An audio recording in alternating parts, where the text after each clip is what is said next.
The 1% is like a blood clot. What I'm saying here is that money is like blood, okay? And money needs to circulate, right? If you imagine all of America as like, or the human body as like America, the American society, money has to circulate, right? If you think about blood, blood circulates to all your different body parts, so it can nourish those body parts. It can transfer the vitamins and the minerals and the nutrients and the proteins and the fats and whatever those body parts need so they can function correctly, so that the whole body can function correctly and optimally. But as you can see, as we can all see and probably feel, it's not going that way. It's kind of pooling at the top. And the rest of the body is not getting the circulation that it needs of money. It's not getting the nourishment that it needs. You know, this is basically the point that I'm making is like, this leads to, you know, in the example of the body, a lot of times death. You know, a lot of times people are saying nowadays, you can see it online, this is the downfall of the West, downfall of America, this and that. I don't know if that's the case, but we're not well. We're not healthy. It's not healthy what's going on. And I don't know the solution. I'm not a political, I don't side with red or blue, right or left, because, and I believe this is correct, that it doesn't matter. That if you have an objective mind, you can see that both sides are doing things that may cause issues.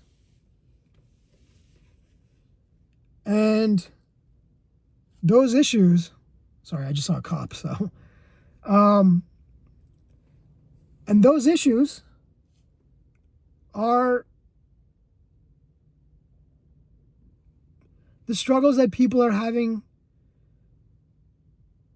as educators, the struggles that people are having getting health care, the struggles that people are having making an income but not being able to afford a home, not being able to pay rent. It's not circulating properly. Now, again, what I was going to say was the right or left. You can see over time that they're guided by money, that those actual issues never get changed. Healthcare doesn't become more affordable. School doesn't get more affordable.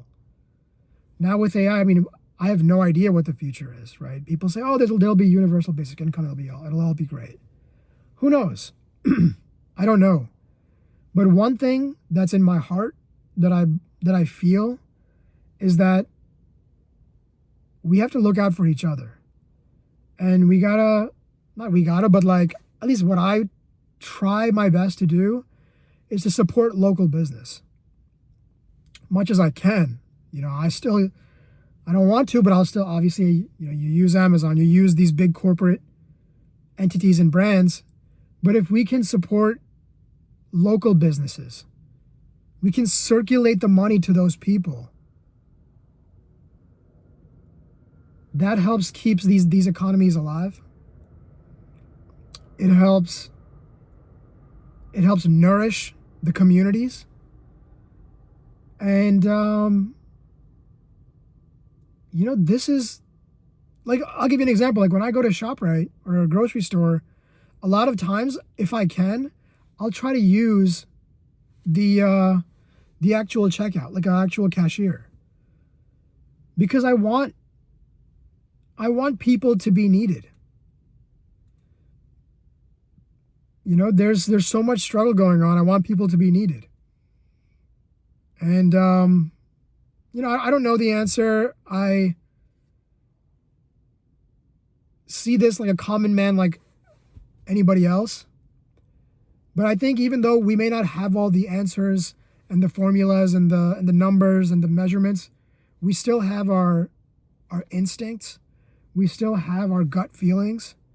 And I think as a community, as a society, as even as like an online consciousness, we are in one way, like we're united on something.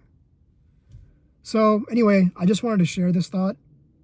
Yeah, it's like a blood clot. And what happens, right? When you have that in the body, it can be death. You know, if it's not taken care of, the blood is pooling in a certain place, or the other areas of the bodies are not getting nourished. What do we have to like cut off certain parts? That's kind of, are these things happening? I don't know. But this is my analogy. It's just food for thought.